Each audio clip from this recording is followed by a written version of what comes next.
The following program is sponsored by the Greek, Ely's Radio Shack dealer at 570 Altman in downtown Ely, and brought to you as a public service by Georgetown Media in Ely, Nevada.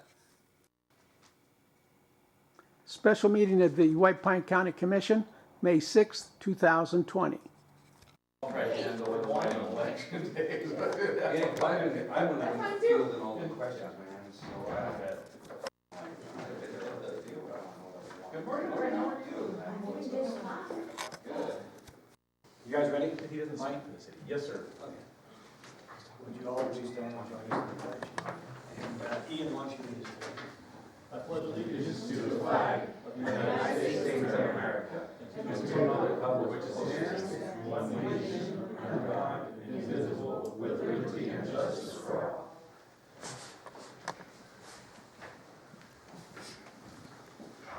Okay. The first item on the agenda, as usual, is our first moment of silence, prayer, and meditation, so please go ahead and do it.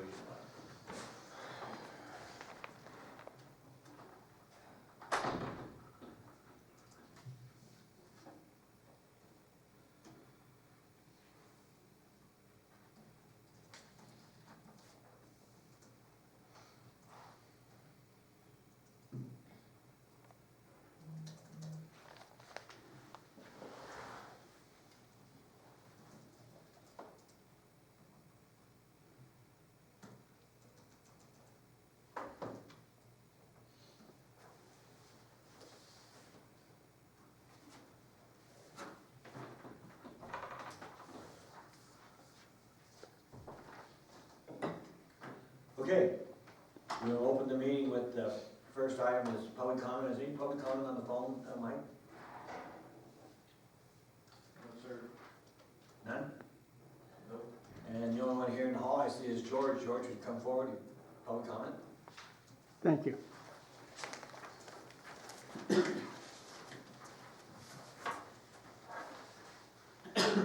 Mr. Chairman, there was a recent report that a construction worker at the Mount Wheeler Power Project tested positive for COVID-19, yet he is now listed on the White Pine County count. Why is that? Mr. Chairman, I want to remind you, the new parking lot design at the convention center does not meet minimum ADA requirements. The original walkway that was that kept individuals from walking into the street was taken out and needs to be put back in. Handicapped people are forced now onto oncoming traffic, which is not acceptable. The stop sign on the corner of Lyons and Fifth Streets has not been replaced, nor has a temporary sign been put up. I reported the safety concern over 4 weeks ago. The Tuner Rec Board is not paying attention.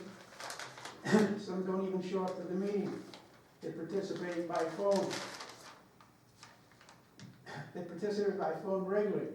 Do they even live in White Pine County? You need to look into that, Mr. Chairman. I brought that to your attention before. I've not heard anything back from you. Mr. Chairman, previous meetings held on April 8th, 15th, 30th, I asked if the property tax sale was going to be put on hold. I have friends that need legal help, but the free legal service canceled the recent visits because of the COVID-19 concern. No one is answering the repeated calls to that facility. For those that have difficulty paying their property taxes, be given the same consideration as those that can't pay their rent. This is this is an equal protection concern that I have for those that are poor and financially challenged at this difficult time. How many times did I ask you that, Mr. Chairman? Can I not get some kind of answer? That's all I have at this time, sir. Thank you. Thank you. Okay.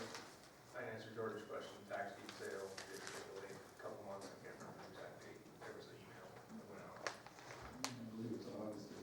something like that. What was that?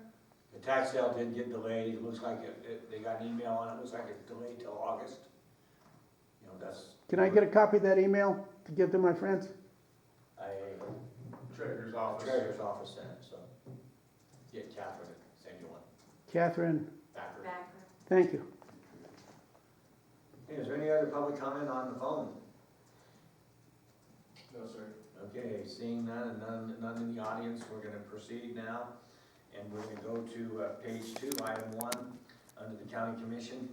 Item A is discussion for possible action to consider lifting restrictions and closures affecting the county park equipment, play structures, aquatic center, skate park, Camp Success, and other county recreational facilities.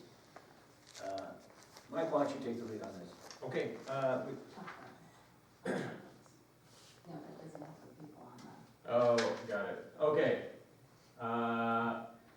Bill Cotterwood has been receiving a lot of requests, as well as other commissioners, to open up some of our facilities to family events, team events, sporting events, etc. And I thought it would be prudent to discuss as a county commission what direction the county wants to go, because the county took affirmative steps to close those facilities outside of its emergency declaration that expired. So the board has the authority and power to open those. Now it's my job to explain whether it be prudent and some of the pitfalls that you'd be facing, so you can have all the facts and risks when you weigh this decision, okay? Generally speaking, when an organization like a government or a school or even a private business takes steps and holds the service open to the public, it is weighed against what other reasonably prudent government agencies, schools, or businesses would do across the state. That's called the standard of care. Additionally, if there's ever statutes, laws, or directives, for example, in place that say this is the standard of care, you're held to that, almost like a per se. Right now, the governor has issued, his directives are still in place. We're not yet in his phase one to opening these kind of facilities. And so you have what looks like a per se, possibly, arguably, a per se situation where this is your standard of care, as ordered by the governor. And furthermore, what reasonably prudent people do across the state for the majority right now, I'm not talking about certain communities in Eureka or a couple businesses in Elko, but for the most part, all businesses are following those directives. Most people in the state are following. So your reasonable prudent person standard is up here. So if we do something over here and open up some of these facilities that's different or contrary to the governor's orders, which is per se like the law, or what other people practice in the state, and something happens or someone gets hurt or sick, I'm not talking about twisting an ankle. That's not foreseeable because of the current situation. But what is foreseeable, possibly, is the transmission or spread of COVID-19, right? Let me give you a specific example. If you take an action today to open Camp Success for family reunions, and they wheel up Granny Smith, who's 90 years old, to their family reunion, and Cousin Eddie shows up with his motorhome from Utah, carrying COVID-19, but he's not symptomatic, because most of the cases aren't symptomatic. And Granny Smith gets it at our facility, because we open contrary to governor's orders, and she gets sick and then passes away because of COVID-19. It's foreseeable that could have happened contrary to governor's orders, even though we don't have a global spread right now or any active cases that we know of. Anyway, potentially we could be liable as an organization or as a county to wrongful deaths. So that's an example of a situation where even though we're all willing and when we don't have any local cases and it's not an emergency and we don't have that, I don't know if we'll be judged as a standard of care here in White Pine County because it's not an issue here, or if we're going to be gauged on a statewide level. So those are some of the concerns to weigh and balance when you look at our different facilities. What is reasonable, what is, I mean, the golf, for example, here's the other side of that coin. The governor said you can open your golf course. So if someone gets sick at a golf course because they're playing golf, you see how we would have better protection and not be liable because the standard of care has been reduced. So are our parks and play structures more like the golf course? You know, are they more like Camp Success or our roping arena at the fairgrounds? So these are some of the things that you as a board have to kind of weigh and balance, and there's going to be some assumption of risk, and maybe it won't happen, and that's fine. It probably won't happen, but these are some things you have to weigh and balance. So I think I could have told you all that legally outside of the open meeting, but I think it's important for the public to realize and understand why the commission may or may not take the action it's taking right now. Because we are just pinched against a hard spot. The governor has us in a really tough spot right now. And we're just waiting for his directives, which can come down any day on how we can loosen some of these restrictions. And then we can do this on a week-by-week basis, come in and change how we're doing business. That's at least the proposal, and they're thinking about all your facilities now. Yes. I was in there question, Mike, so say, for example, the board was to say, okay, everything stays shut down, well, whatever group still goes out and gets together and does these things, and someone does get COVID-19, then they still come back and say, well, since the law enforcement did shut us down, you guys are still liable, and, Do you mean on county properties and facilities? yeah, like, if they disobeyed orders, but then weren't like, you know, the facility wasn't, you know, wasn't enforced, I guess if you say, then they would still come back at us anyway, because we did have an armed guard in front of the door, or. Yeah, they would have, yeah, exactly, they could, I mean, anyone can bring anything against the county, we'd have more protections, especially if we have signage up, we've made the declaration, the sheriff takes a report, tells them they're trespassing, it all depends on the steps we take, to mitigate. And the more steps we take to mitigate, from up to putting up an armed guard and locking the place down with chain link fence and barbed wire, we'd have more protection. So it's this, the law enforcement is not black and white, our liability just kind of swings, ebbs and flows depending on our actions we take.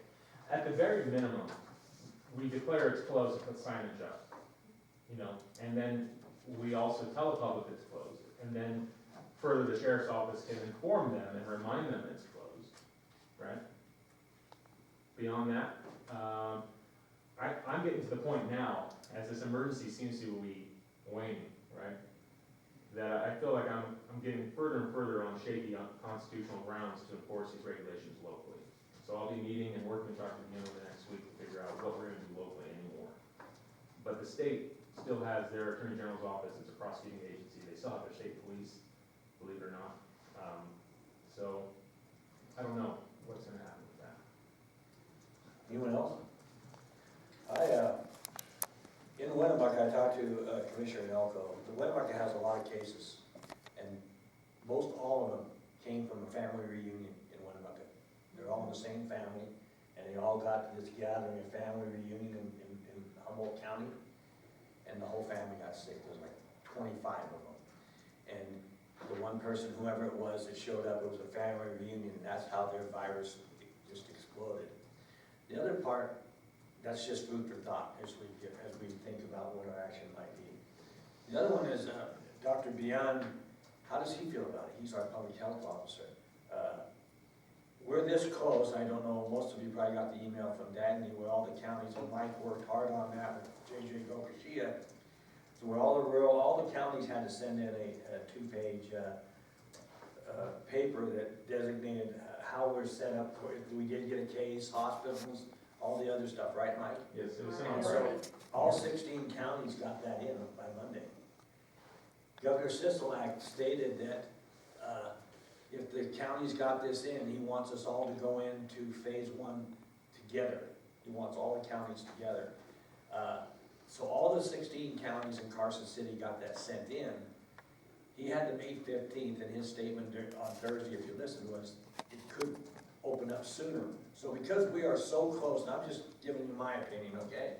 Because we're so close, and it could, like you said, could open up any day, my question to the commission is, look, do we want to risk opening right now and somebody gets sick, or wait a day or two till he lifts it, and we all go into phase 1, which according to all the other states and the Western Alliance that he's joined, will have opened these things in a soft opening.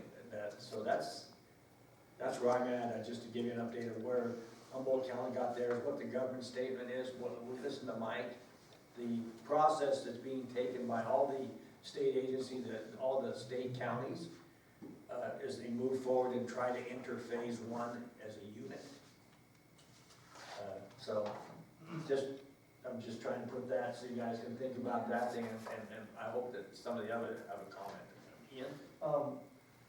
I think you've got a prudent take on it, Richard, because we're looking at a week from Friday is when we hit the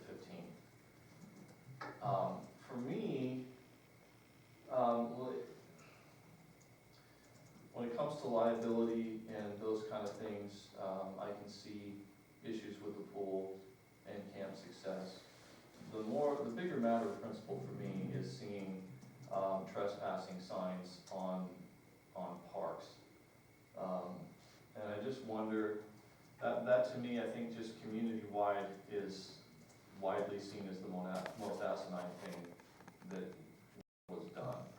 And so I just wonder if we shouldn't at least open the parks and the skate park. And because the risk is really, really minimal. And then if we wait on opening the pool and the rest of those things, till we've got, clearance from the governor, that really does reduce our liability there. If we were to do it earlier, I wondered if there's a way to do it, some kind of an agreement that they know that they're holding us harmless, they know the issues that they're potentially getting into. Absent some sort of waiver with a clipboard and a county employee out there to personally see that they all go through that process, it's not likely. Well, they'd have to, at the pool, if you're paying to get into the pool, you're signing that as you go in. The pool's different, and you're absolutely right. I Camp think- Success would be, that's the only two I'm thinking of, is the pool and Camp Success. And so if you're gonna rent this facility, part of the paperwork is you're signing this agreement. And the same with the fairgrounds, whoever wants to host that, so their organization would be held liable for any outbreaks, and then they could take their own and have whoever, the individual sign it if they want. And that's only if we choose to not hold out for another week, right? Or maybe a hybrid of both options. Maybe, yeah. Maybe we hold out to the end of this week or something, and then we look at next week, but maybe the waiver could even say they still have to follow the governor's directives of limiting to 10 people who are spacing, I don't know. The How you do it. social distancing, so far as families where this was a family reunion, the county park out front here, when people coming out to barbecue or whatever, where the weather's been nice, that's, the social distancing is the part that kind of kills a lot of it.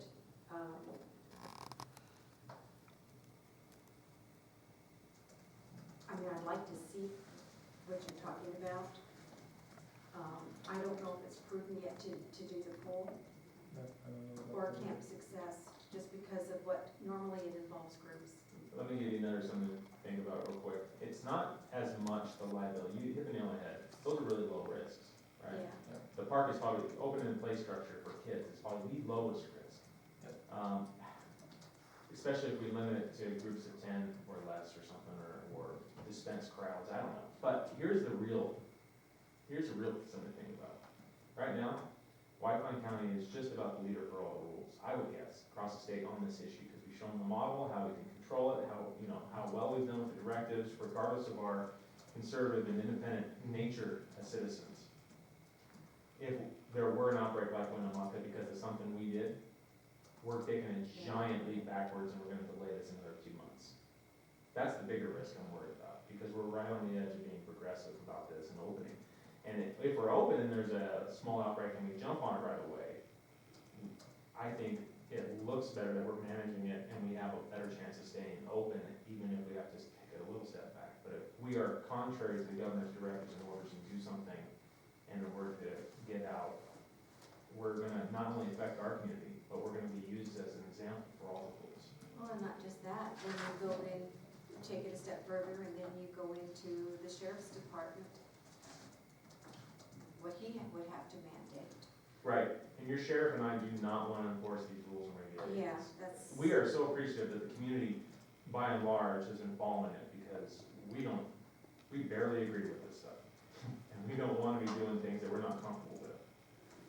To Ian and Travis's point, as far as a damage waiver, the events you're talking about, especially at Camp Success and the fairgrounds, we have a lessee. If we come up with a comprehensive damage waiver that they sign, that they are assuming that any chance of all damages, and that and as part of it, spell out clearly, that they make it clear to all participants, that by showing up, you comply with this damage waiver, that you accept these terms just by stepping on. Doesn't that put the onus of that on the lessee and take it off of us somewhat? It's difficult, yes, no, we already probably have a waiver that we use for other damages when we use Camp Success, but here's the real issue.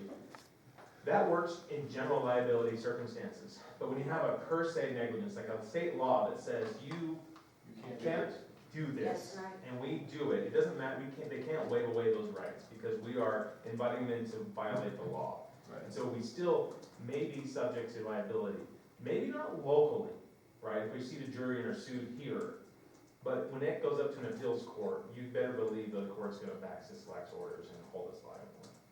Elizabeth?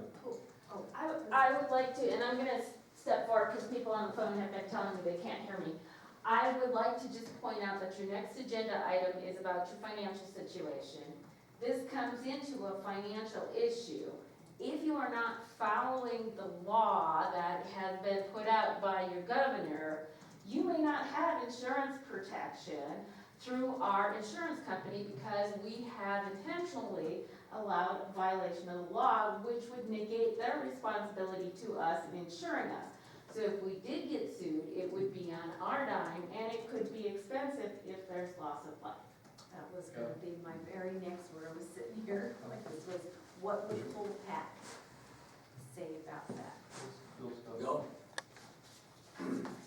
So what we currently have is that's the signage we have on the playgrounds equipment, right? First, because it was to close the park, so we did the physical barricades so they couldn't get on them. That was my choice. And the reason I went that route is because I happened to be by, for a funeral, I happened to be by Ely's Park, and they had just driven theirs off with danger, and there were kids in there, which, right, a 5-year-old doesn't really pay any attention. So we did the physical barricades, and then we removed them, and then it was almost like it was a green light then to go on to play with everything.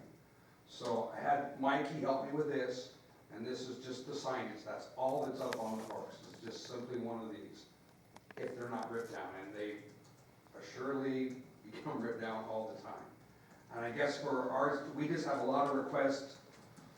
Softballs, there's gonna be a softball league and camp success and those kind of things. And I guess for me, it seems like from a liability stance, if we're having a facility and we're renting it to them, it's a little different than if some ropers go down and do their thing after hours and there's less than 10 or whatever. I mean, that's where I'm kind of stuck, is people want to rent the facilities from the county to use them.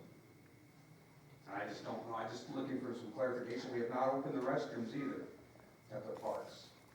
Should we, I'll leave that up to you guys. We haven't, because we haven't had the staff to clean it continually either, so I don't know. I'm just looking for some clarification on what you would like me to do as your public works. I think everybody's made a comment, but here's my last take on it, is Ian has brought up the fact we're 10 days out.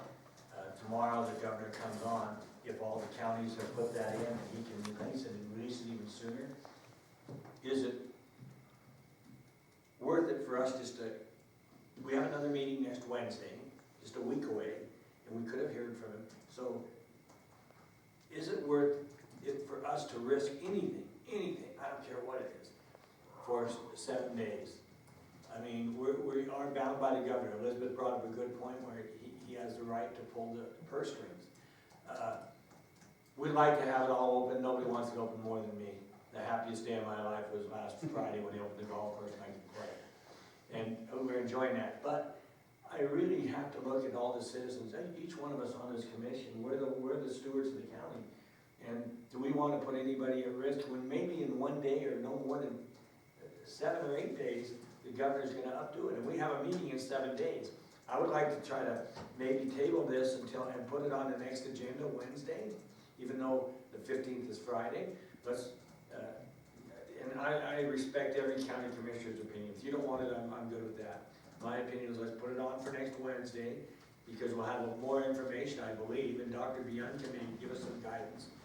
And what's another, we've been down for, 8 weeks now, what's another week?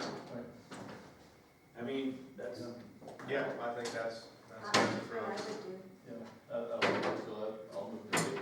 Second. Motion by Ian and a second by Travis. Any further discussion? All those in favor? Aye. Opposed? None. Thank you very much. I would go on to item B. Item B is discussion for possible action, the approval of various measures to be taken for the balance of the current fiscal year in order to preserve the county's financial stability in response to the economic crisis and projected revenue deficits as a result of COVID-19 pandemic, which will include but are not limited to or recommended expense reductions for all departments and funds of the county. Elizabeth, would you lead us on this? Yes, and again, I'm gonna go ahead and come on forward so that people on the phone can hear me. Okay, I did hand out to you and what you, your resolution, this is page 2, the emergency, original emergency declaration with 3 line items highlighted. Those are that all county departments and offices suspend purchases and expenditures other than those necessary for operations. Number 6, that Human Resources Director has emergency power to hire or delay in hiring staff to respond to COVID-19 public health crisis contingent upon the budgeting approval of the Finance Director. And number 11, that all county departments shall be allocated monies from contingency not to exceed $20,000 upon request to the Finance Director and at the Finance Director's sole discretion to purchase necessary supplies and equipment related to COVID-19. These sunset when your emergency declaration sunset. I'm going to ask you to please put those back into place with a few additional items. That number 3, which is that all county departments and offices suspend purchases and expenditures other than those necessary for operation. In addition, say subject to the approval and concurrence of the Finance Director. I need to update you on your financial situation, and it is not a positive note. I was informed and given information from the Department of Taxation that high-level overview of what your net proceeds minerals will look like for this year. They are budgeted at over $3 million in your general fund alone.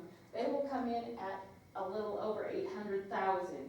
You are losing $2.2 million in revenues from your net proceeds, and this is 14.5% of your general fund revenue.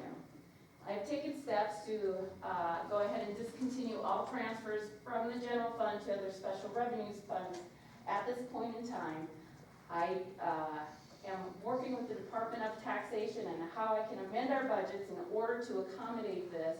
When you figure that within a month you spend about 8 1/3% of what you do for the entire year, and so we're into the last 2 months, you got about 16 2/3% left of your spending to do, and you've just lost 14.5% of your revenues. We need to take a good hard look at what we're going to do to make sure that we stay within the law as it applies to local government finance.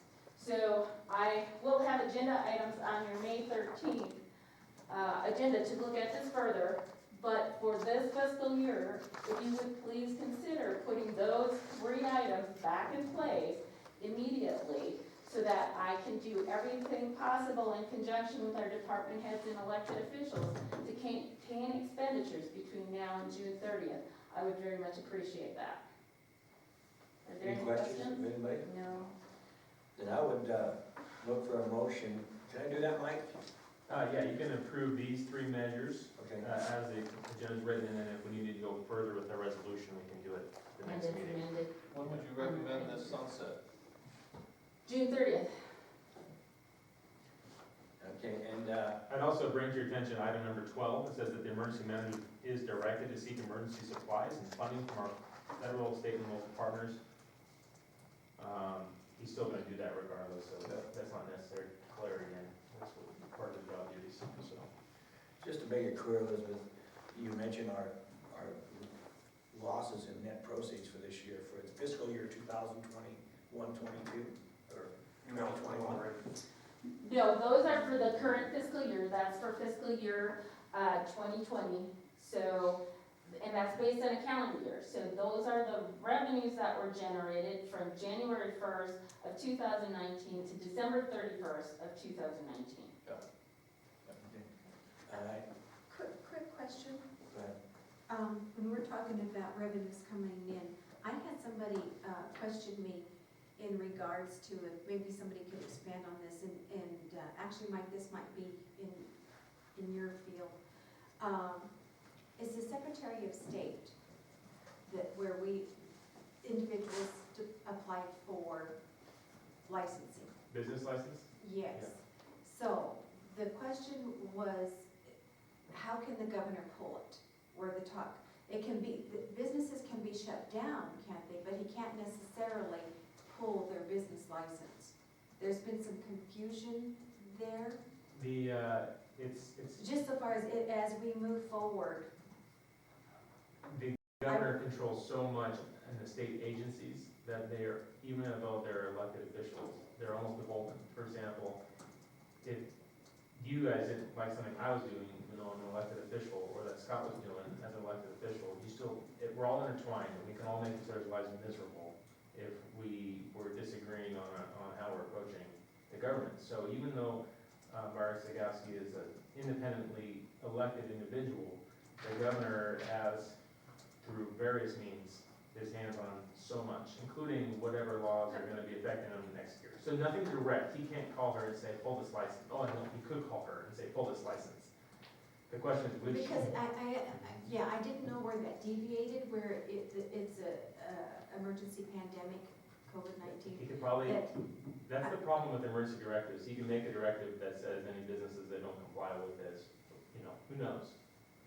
With what kind of This- directions he can. So That's about as it's- deep so of an it's- analysis I can give It's you. still muddy. Yeah, absolutely, yeah. Okay. It's not a direct shot. Definitive. Yeah, it's not Yeah. a direct shot.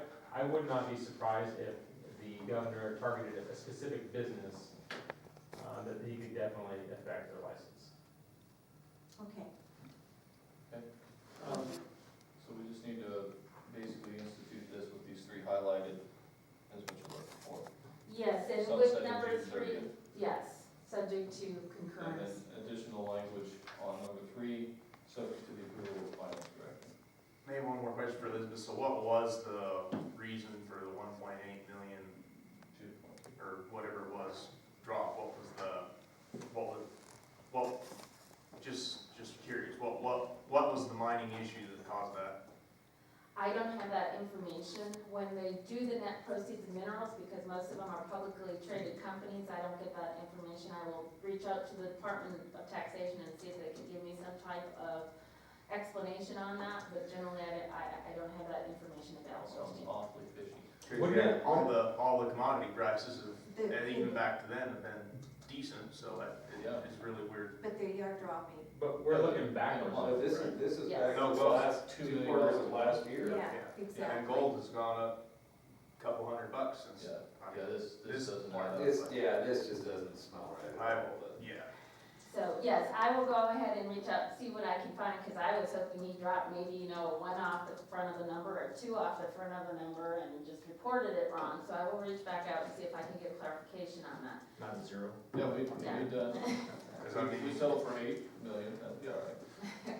Well, I was thinking, yeah, maybe it was supposed to be 2 point, it something. just doesn't make sense. We would have seen 2.8 million. if it was that big of a hit, you would have seen layoffs or something. I don't know, that's just how I look at Yeah, it. Yeah, okay, that's, I think you're yeah. absolutely right. Yeah, we haven't seen any It does evidence sound funny. that their revenues would be off by that amount. If I do get any information, I will make sure, and I'll work with Nicole to get this back onto the agenda, work with the Department of Taxation, and try and have more information available by the May 13th meeting. I have a question for you.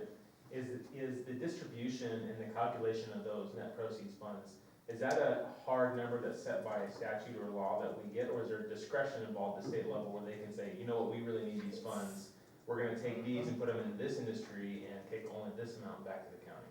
It's a formula, right? It's a fairly set formula. The mining, the company can appeal the decisions of the Department of Taxation. Once it goes to Department of Taxation, not the company, but once, let's say that what the mining companies are paying hasn't changed at all. Is it possible that the state is reallocating those funds somewhere else and then instead of to us? I do not believe they have the statutory That's what I'm authority to do yeah. that. I believe that's set in statute. I'll check on it. That was something that went into my mind in regards when they had the special legislation, that they're supposed, I think in June or July, there's supposed to be a special legislative session. That's my concern, and that's maybe the projections have changed because someone told them that they're not gonna be allocating those monies to the counties anymore. That makes sense. I Yeah, trust I you think to Mike's on it there. find out what's going on. I'll have it on your May 13th agenda and I will get those Thank you. questions We answered. certainly need to know those things. It's speculation We right can now, but certainly move forward. you don't have a drop that big. like that. Yeah, that's almost one of the lines shutting down at that, they would draw. Yeah, a special legislative session is scary because the state has a history of coming after local revenues when they have a budget shortfall. And when they don't get those revenues, then they just pass along a bigger share to the local governments to pay for it. So they either take the money and pay for it, or they just pass that expense back to us as local government. Or both, and we're gonna see a pretty good combination of both, no matter what.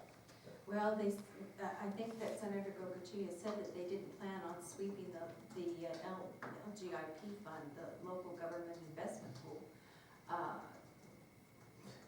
But at the same time, you wonder where they're gonna get their money to, because this did happen in the past.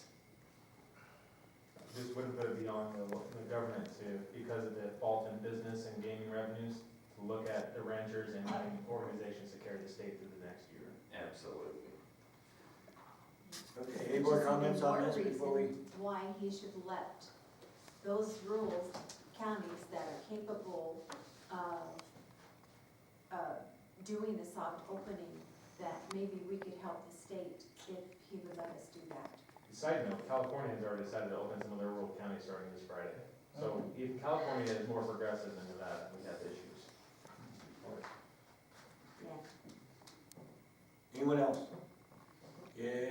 Not hearing none, let's look for a motion to approve with the 3, 6, and 11 included, right? Do we have a second? I thought you Yeah. already made the motion. I don't think, I can do that. I don't think we have a motion yet. Yeah, I'll move that we approve items 3, 6, and 11, with the change on 3, that it is subject to the finance director's approval and sunsetting June 30th of this year. Second. Motion by Ian and a second by Lori. Any further discussion? All those in favor? Aye. Opposed? None? That's unanimous, thank you. Last item on the agenda for today is public comment. Is there any public comment on the phone about what we did this morning at the county commission meeting? Anyone, guy? We have anybody, Mike? No, sir. George, would you like to make a comment? No, I'll save it for tomorrow. Get a newspaper though, that might help. All right, hearing none and seeing no public comment, I'll look for a motion to adjourn. Motion by Ian, Second. second by Shane. Any further discussion? All those in favor? Aye. Opposed, none. Now, I guess I could do that, maybe I should have done a public comment. Tomorrow night at 5 o'clock, we have our joint meeting with the city. I think we discussed at the last meeting who's gonna be here present and who's gonna be on Zoom. Yep. Because we're gonna have too many people. So Ian, Shane, and Travis will be Zoom. Lori, you and I will be here. That's here in the library, right? And then he's here in the library, 5 o'clock. So you'll have it set up, Mike? Yes, sir. Okay, so that being said, can't go any further. See you guys tomorrow.